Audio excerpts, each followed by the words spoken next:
You know what can ruin your entire day before 9 a.m.? Not traffic, not coffee that's spilled.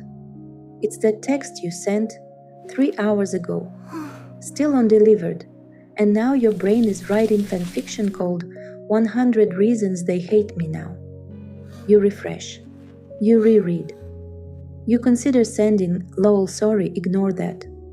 And somewhere around hour 2, someone calls you too needy. I'm Sophie. Welcome to Psychological Sketches. You're not too needy. You have an anxious attachment system. And texts are its kryptonite. This isn't a flaw, it's old wiring. Let's talk about it. Let's be honest about what this actually looks like. It's not, I'm obsessed with my phone. It's, you see the red receipt at 10:02. It's 10:17. Your stomach drops. You tell yourself they're busy, but your body doesn't believe you. So you open the chat, close it, open it. You analyze the last message. Was sounds good too cold? Should I have used an exclamation point? You draft a follow-up text, delete it, draft it again, and your whole day now has this low static in the background. You're at work, you're with friends, but 30% of your brain is still in that chat, waiting. And the worst part, you're mad at yourself for caring this much.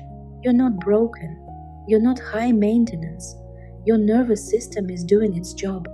It's just doing it in 2026, and it was trained in 1998.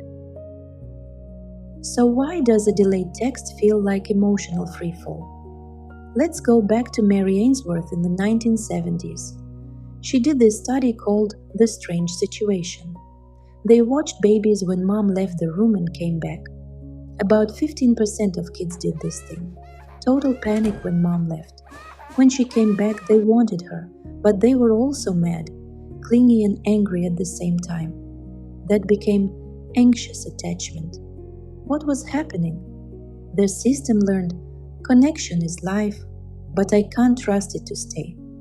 So they became tiny detectives, scanning for signs of leaving.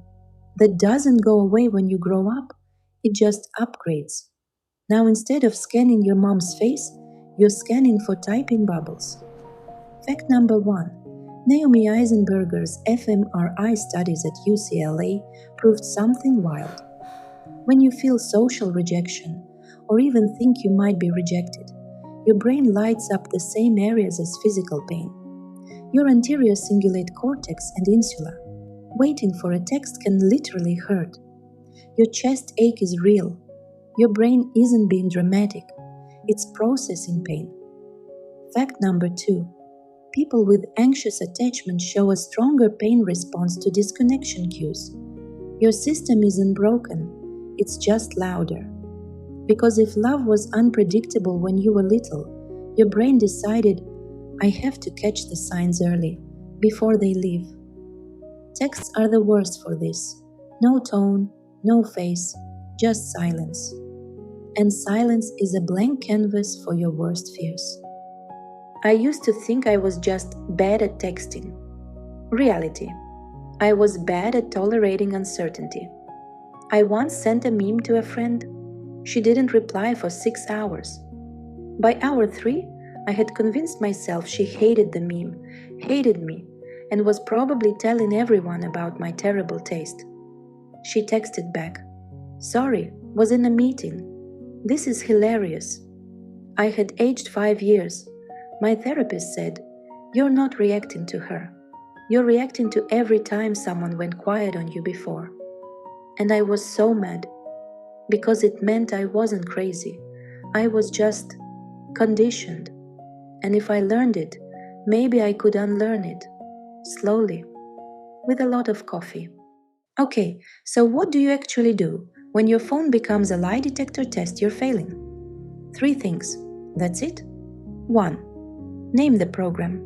When you feel the spiral, the refresh, the reread, the stomach drop, say it. Anxious attachment is online. Not I'm being crazy, not I'm too needy. Just the label.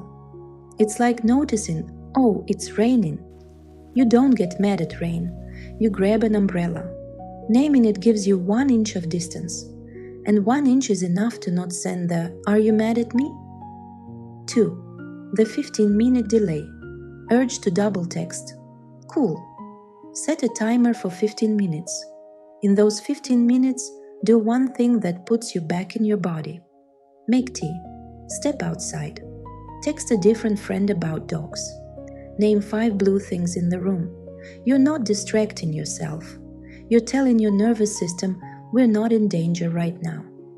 90% of the time the urgency fades. You realize you can breathe without an answer. The other 10% of the time, you still send the text, but you send it from calm, not from panic. And that's different. 3. Build your own signal. Anxious attachment comes from inconsistent signals when you were young. So as an adult, you become your own consistent signal. Tiny rituals. Same coffee mug every morning. Same 2-minute stretch before bed. A note on your phone. I am safe even when I don't get a reply in 5 minutes. You're teaching your system. Connection to me is reliable. Here's what I need you to hear. Wanting reassurance isn't a flaw. Wanting to know where you stand with people is human. The problem isn't the need. The problem is that your system learned to meet that need with panic instead of trust. You were a kid once who figured out that staying close, staying tuned in, kept you safer. That was smart. That kid deserves a medal. But now you're grown. And you can teach that kid something new. Silence doesn't always mean leaving. Busy doesn't always mean mad. Slow replies don't always mean I'm unlovable.